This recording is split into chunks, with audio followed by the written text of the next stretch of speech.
I think the journey to my diagnosis was quite complicated. From about age 6, I had what the doctors deemed were growing pains. It started in my ankles, then went to my knees. I was getting more and more pain, the fatigue was getting worse. The flare-up I had very quickly took over my body, so from the neck down I couldn't move. My hands were locked in one position.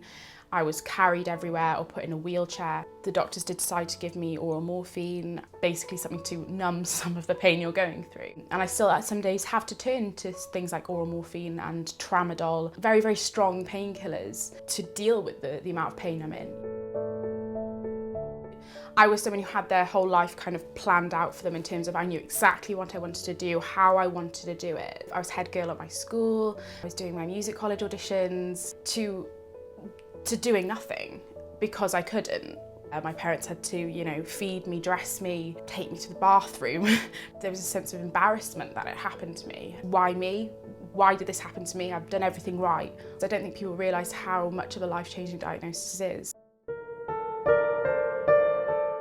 When I look in the mirror, I see two different people, to be honest. When I'm singing, performing, I'm one person, then the person with no makeup, stripped bare, the arthritic side of me is another person. And it's quite hard to merge the two. I was always the girl with the long blonde hair.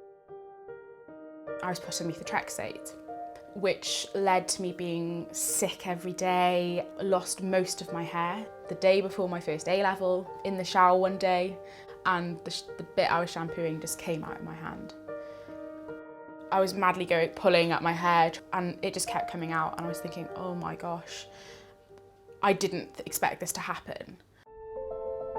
There are options. So, you know, the NHS can provide you options in terms of if you want to go down the route of wearing wigs.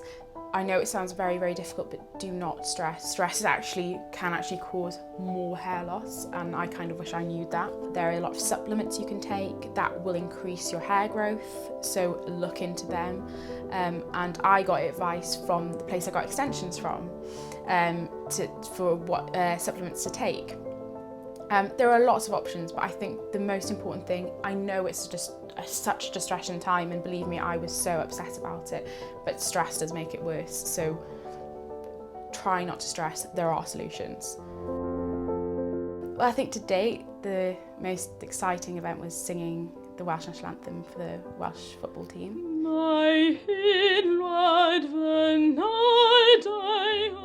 And they said, we've got 17,000 people in the stands today. And I was like, okay, that's a lot. And then my dad turned to me and said, oh yeah, and the 1 million people that are watching on Sky.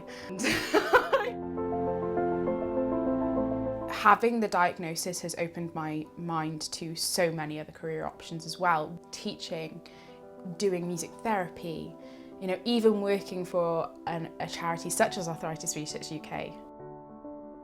I think it's actually broadened my horizons, and I think you've got to let it broaden your horizons and not be so headstrong. But you can still keep those same ambitions.